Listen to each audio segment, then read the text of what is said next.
하나님 아버지, 하나님의 자녀 될 자격이 없고 이 하루도 하나님을 바라보며 시작을 할 그 아무런 근거도 없는 저희들이 그저 하나님의 사랑을 입어 그 놀라운 은혜로 말미암아서 이 모든 죄를 사함받고 또 이 자리에 나와왔습니다. 하나님을 바라보며 이 하루를 시작하는 저희들 가운데 늘 하나님께서 동행하여 주실 것을 저희가 믿음으로 이 시간도 기도하며 또 찬양하며 말씀을 듣기를 원하며 또 그렇게 저희도 하나님과 함께 살아가기를 원하옵나이다. 하나님 아버지, 저희를 지켜보호하여 주시옵소서. 때로 이 세상의 유혹에 흔들리거나 넘어가지 않게 하여 주시옵시고 저희가 먼저 하나님으로부터 떠나는 일 없도록 하여 주시옵소서. 이 연약한 저희들을 굳건히 붙들어 주옵시고 언제나 하나님과 그 말씀을 기억케 하여 주시옵시고 그 말씀에 따라 이 하루를 살아갈 때에 그 모든 삶을 하나님께 올려드리는 예배로서 살아갈 수 있도록 은혜를 베풀어 주옵시고 그러한 저희들의 모든 삶을 통하여 하나님만이 홀로 영광을 받아 주시옵소서. 예수님의 이름으로 기도드리옵나이다. 아멘. 마태복음 5장 7절과 8절 함께 보시겠습니다. 마태복음 5장 7절과 8절 함께 봉독하겠습니다. 긍휼히 여기는 자는 복이 있나니 그들이 긍휼히 여김을 받을 것이며 마음이 청결한 자는 복이 있나니 그들이 하나님을 볼 것이미요. 아멘. 이제 몇 주 전에 시편 5편 이제 말씀을 보면서 그것에 이제 그 시를 찬양하였던 시인과 또 그렇지 않은 자들이 있었음을 보았습니다. 특별히 그들을 이제 오만한 자라고도 부르는 것을 보았지요.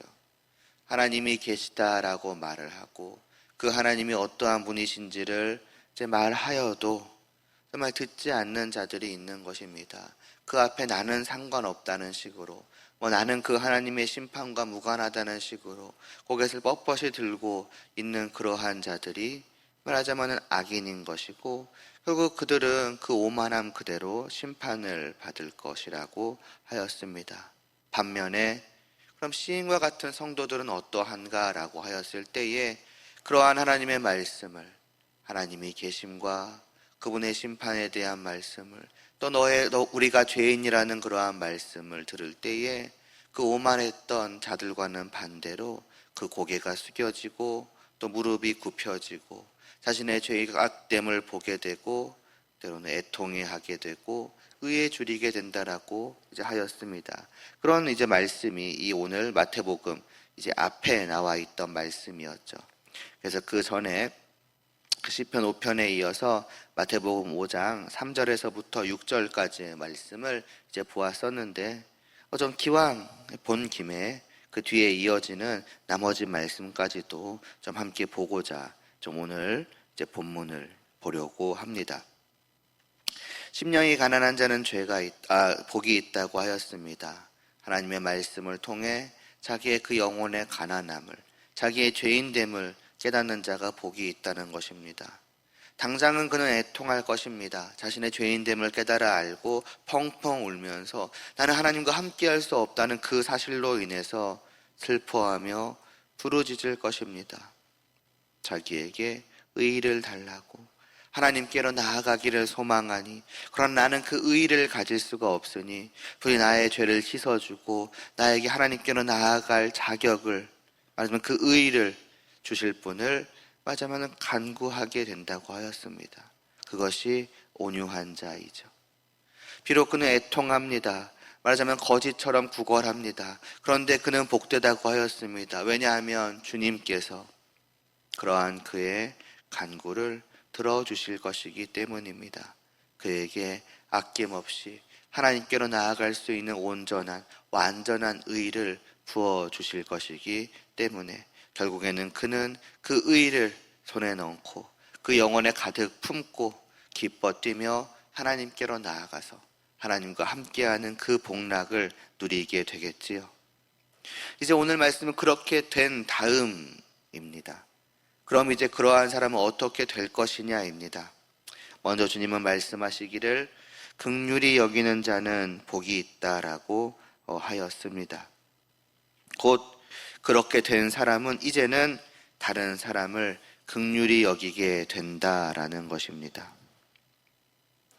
왜 그렇게 되겠습니까? 하나님께 받은 것이 있기 때문입니다. 주님으로 말미암아 받은 은혜가 있기 때문입니다. 사실 그는 아무것도 받을 자격이 없었습니다. 그가 아무리 구걸한다고 한들 그렇다고 해서 그가 받는 것이 당연하다는 것은 아닙니다. 하나님께서 우리를 위해서 자신의 아들을 보내실 필요도 없었고 예수님께서는 우리를 위해 죽으실 필요도 없으셨으며 우리가 구한다고 우리에게 자신의 그 의를 주실 필요도 없으셨습니다. 오히려 하나님 앞에 죄를 지은 우리를 미워하시고 싫어하시고 무시하시고 벌하시는 것이 당연하였습니다. 그런데 하나님께서는 그렇게 내버려 두지 않으신 것입니다. 하나님은 자신의 아들을 보내주셨고 아들이신 예수 그리스도는 우리를 위해서 기꺼이 죽임을 당하셨습니다. 왜 그러셨겠습니까? 이 죄인을, 아무런 자격이 없는 나를 긍휼히 불쌍히 여기셨기 때문입니다. 이 악한 자를 사랑하셨기 때문입니다. 그래서 우리가 이렇게 하나님 앞에 서 있을 수 있게 된 것이죠. 그렇다면 이렇게 하나님께 긍휼히 여김을 받은 우리는 이제 어떻게 되겠습니까? 성도의 이제 그 머릿속에는 이러한 생각이 있게 될 것입니다. 이렇게 죄를 지어온 이 악한 나를 하나님께서 미워하시고 싫어하시고 무시하시고 벌하시는 대신에 불쌍히 여겨주셔서 의를 주시고 함께해 주시다니라고 하는 그 감격 섞인 생각이 그 안을, 그의 머리를 또 그의 마음을 가득 채울 것입니다. 그리고 그런 생각과 그런 마음은 이제 자연스럽게 이어지기를 그렇다면 이제 나 또한 그렇게 해야겠다라는 생각과 그 생각을 실현시켜줄 다른 사람을 사랑하고 긍휼히 여기는 그러한 마음을 갖도록 할 것입니다. 그게 마땅하지 않겠습니까?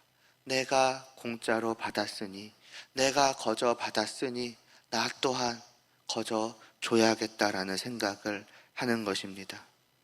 예전에는 나의 머릿속에 이렇게까지 다른 사람을 불쌍하게 여겨야겠다는 생각이 없었고 또 나의 마음속에도 다른 사람을 이렇게 사랑하고 불쌍히 여기는 그러한 마음이 없었습니다. 자격이 있는 자들에게야, 내가 사랑에 마땅할 자격을 가진 사람들, 예를 들면 나에게 잘해주는 사람들, 나와 여러 가지 관계를 맺고 있는 사람들에게야 그런 생각을 할 수도 있고 그런 마음을 가질 수도 있고 때로는 그렇게 행하기도 하였겠습니다마는, 그러나 그렇지 않은 사람들을 향하여서는, 그럴 이유가 없는 사람들을 향해서는 내가 굳이 그런 생각을 갖거나 그러한 마음을 가질 이유가 없었을 것입니다. 그런데 이제는 생긴 것입니다. 주님이 나를 긍휼히 여겨주신 것을 경험하고 나니, 그 감격 속에 휩싸이고 나니 이제는 내 안에도 그러한 생각과 마음이 가져지게 되는 것입니다.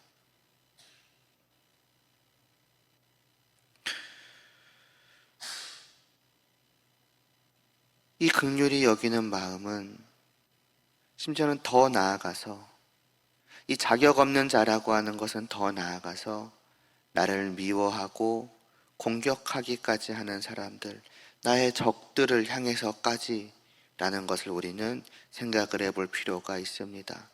세상 사람들도 사랑을 할 것입니다. 때로는 긍휼히 여기는 사람도 있습니다.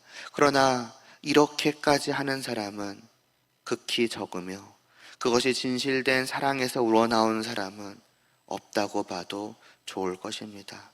왜냐하면 근본 그 모든 사람들은 죄인이기 때문입니다. 그러나 성도가 갖게 되는 긍휼히 여기는 마음은 단순히 자격이 없다를 넘어서서 그에게는 어떠한 자격이 있느냐, 내가 미워할 자격밖에는 없는 사람까지도 긍휼히 여기는 마음입니다. 나를 싫어하면 나도 싫어하는 것이 당연하고, 저가 나를 미워하고 공격하면 나도 미워하고 공격하는 것이 타당한 것 아니겠습니까? 어떻게 그러한 사람을 사랑할 수 있겠고 긍휼히 여기게 되겠습니까? 그런데 그럴 수 있다는 것입니다. 또 그렇게 될 수 있다는 것입니다. 최소한도 그렇게 해보려고 노력하기 시작을 한다는 것입니다. 왜냐하면 하나님께서 나를 긍휼히 여겨주셨기 때문입니다. 하나님을 미워하고 공격하던 나를, 죄를 짓고 악을 행하던 나를 긍휼히 여겨주시고 사랑으로 덮어주시고 나의 모든 죄를 씻어주시고 나를 가까이 오게 하실 뿐만이 아니라 아예 그 품에 안아주고 계시는 것을 경험하였기 때문입니다. 단순히 한순간의 경험이 아닙니다. 지금도 변함없이 계속되고 있는 우리의 경험입니다. 이 하루 이 시간도 우리는 어떠한 자격을 가지고 당당하게 하나님 앞에 나온 것이 아니지 않습니까? 짧게는 하나님 지난 한 주간, 아니면 어제 하루에 저의 삶을 보시지 않았습니까? 저는 정말 하나님 앞에 나오기에 아무런 부끄러움이 없는 당당한 자입니다. 오직 선하고 의롭고 거룩하게 살아왔던 저입니다라고 나올 수 있는 그러한 저희들이 아니지 않습니까? 변함없이 저희들은 아마도 대부분은 언제나 그렇지는 않았을지라도 그러나 우리가 여전히 변함없이 때때로 순간순간 죄악 가운데 살아갔음을 부정할 수 없을 것입니다. 때로는 하나님을 잊어버렸고 때로는 하나님을 무시했으며 하나님의 말씀도 하나님의 뜻도 온데간데 없이 내 소견에 오른 대로 살아가기에 급급했던 그러한 시간들이 있음을 누가 부정할 수 있겠습니까? 그럼에도 불구하고 오늘 우리는 이 자리에 어떤 면에서는 당당하게 나온 것입니다. 하나님이 이러한 나를 받지 않으시면 어떨까 하는 전전긍긍하는 마음으로 나오지 않았을 것입니다. 왜냐하면 하나님이 나를 긍휼히 여겨주심을 알기 때문입니다. 주님이 나의 모든 죄를 사하여 주셨기 때문입니다. 그렇기 때문에 오늘도 나는 변함없이 주님을 의지하여 당당히 나오는 것입니다. 그러나 그것이 우리가 자격이 있다는 말이 아니지 않습니까? 자격이 없는데 자격이 있어 나왔습니다. 나는 자격이 없는데 나를 긍휼히 여겨주시는 주님으로 말미암아 자격을 가지고 당당히 나오는 것이 우리입니다. 무슨 말씀을 드리고자 하는 것입니까? 한순간도 잠시도 우리는 주님의 긍휼히 여기심을 받지 않는 때가 없다는 것입니다. 지금 이 순간조차 말이지요.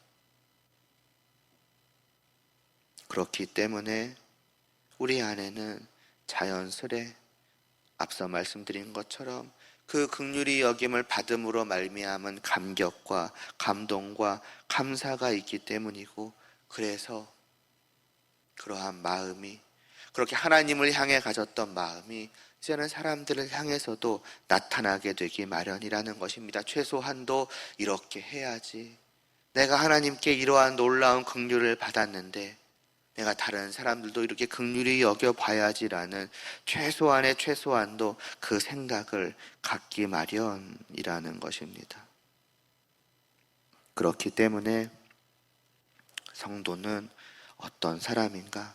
하나님의 자녀는 어떤 사람인가? 라고 한다면 정말 쉽게 말하면 변화된 사람이라고 할 수 있습니다. 예전과 똑같지 않은 사람입니다.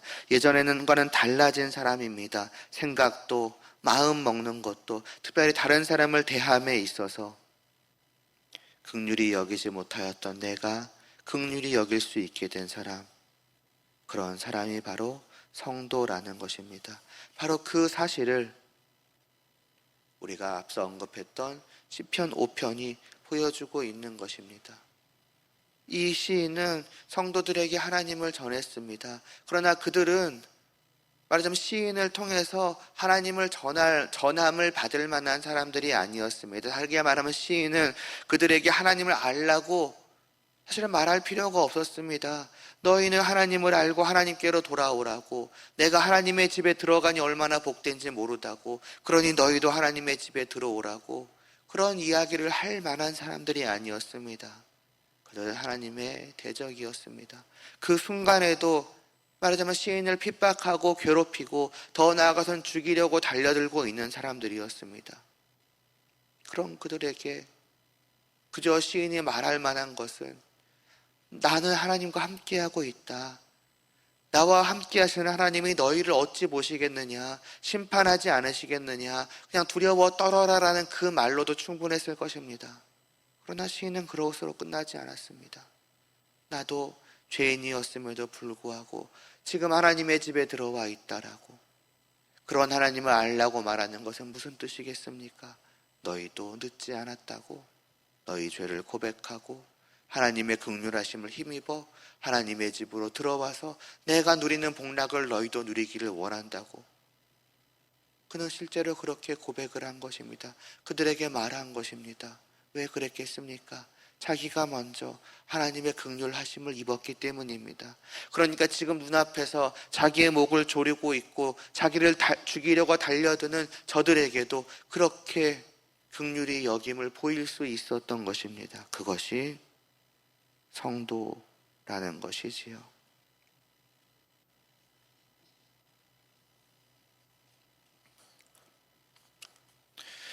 이러한 성도 곧 긍휼히 여기는 자가 복이 있다라고 합니다. 왜 그렇습니까? 그들이 긍휼히 여김을 받을 것이기 때문이라고 주님은 말씀하셨습니다. 사실 이 사람은 이미 기본적으로 복된 사람일 것입니다.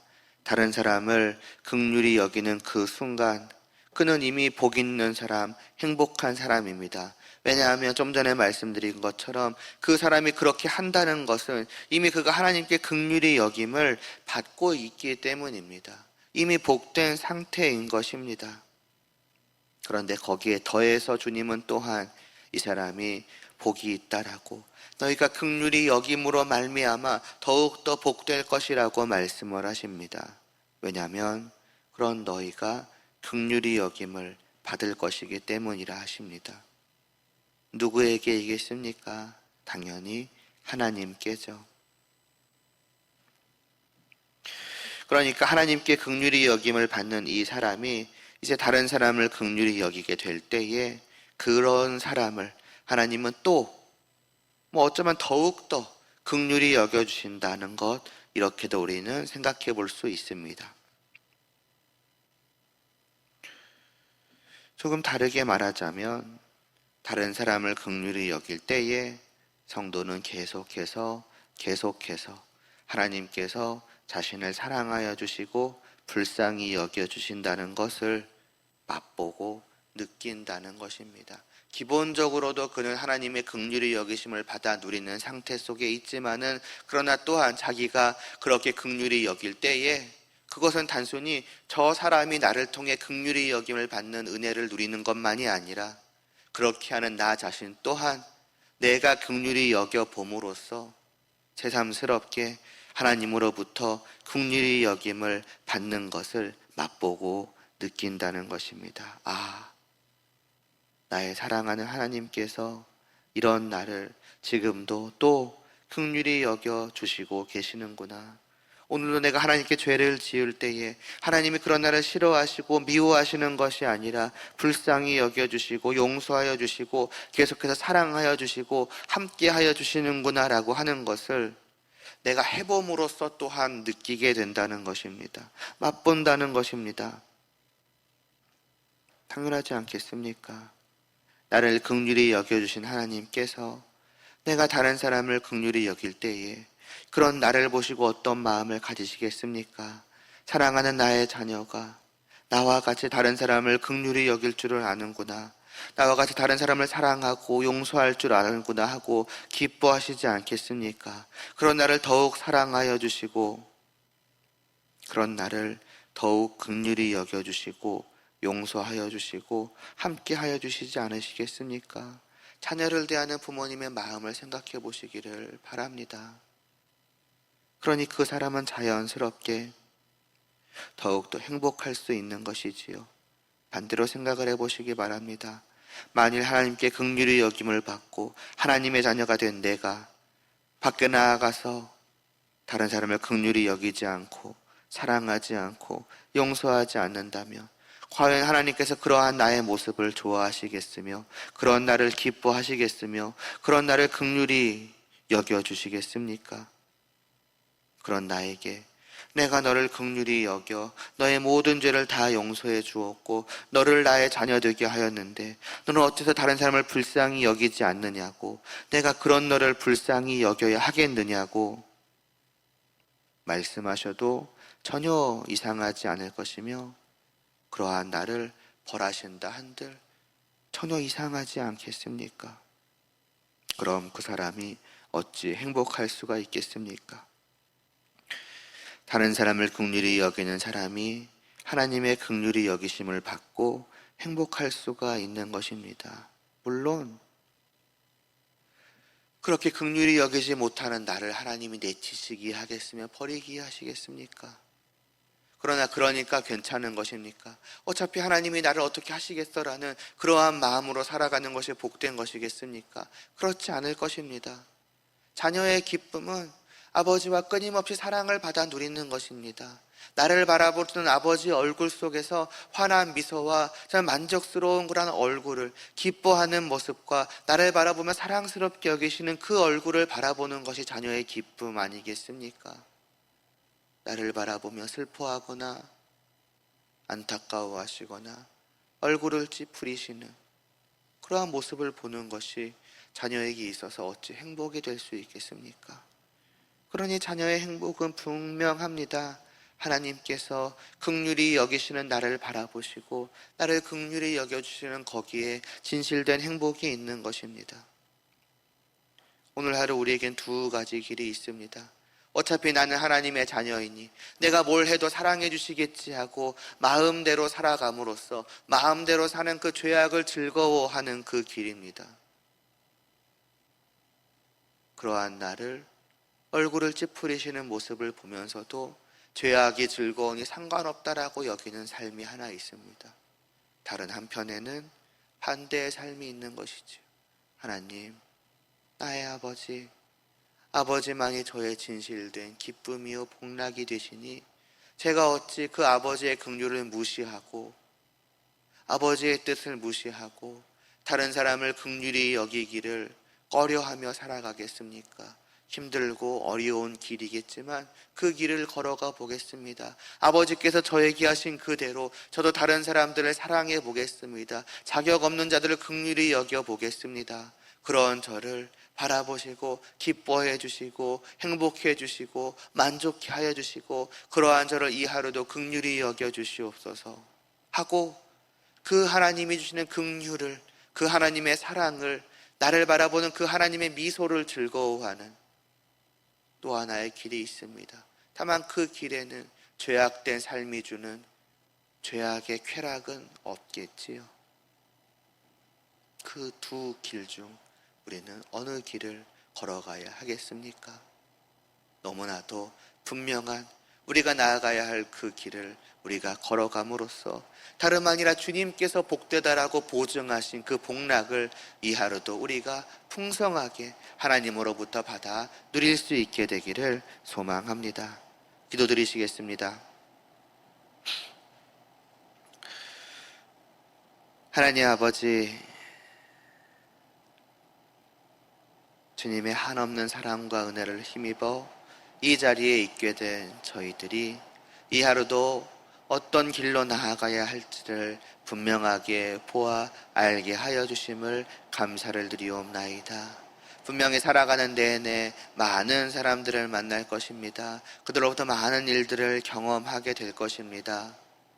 인간적인 생각으로는 그들이 나의 호의를 받아야 할, 저들을 긍휼히 여겨야 할 아무런 자격도 합당한 이유도 없으며 심지어는 저들을 미워하는 것이 오히려 당연한 그러한 상황들을 마주할지도 모릅니다. 그러나 하나님, 그들을 긍휼히 여길 수 있는 저희들 되게 하여 주시옵소서. 하나님께서 죄인된 저희를 긍휼히 여겨주시사 이 시간도 또 이 하루도 온전히 하나님과 함께 할 수 있사오니 그러한 은혜를 받은 저희들이 어찌 다른 사람들을 긍휼히 여기지 않고 넘어갈 수가 있겠습니까? 비록 힘들고 어려운 길이지만은 그러나 그 길을 걸어갈 수 있게 하여 주시옵시고 그 길을 걸어갈 때에 주어지는 복락이 얼마나 큰 것인지를 저희가 받아 누리고 느끼게 하여 주시고 그래서 더욱더 그 힘든 그 좁은 길을 걸어가고자 애쓸 수 있는 저희들 되게 하여 주시옵소서. 그러나 저희의 인간적인 의지와 노력이 어찌 그 길을 걸어갈 수 있겠습니까? 저희는 연약하여 할 수 없사오니 하나님께서 저희를 붙들어 주시고 인도하여 주시고 한 걸음 한 걸음 내디딜 수 있도록 하여 주시옵소서. 그 모든 걸음걸음마다 함께 하시는 하나님을 또한 뵐 수 있고 그래서 감격해 할 수 있는 이 하루 되기를 간절히 소원하오며 예수님의 이름으로 기도드리옵나이다. 아멘.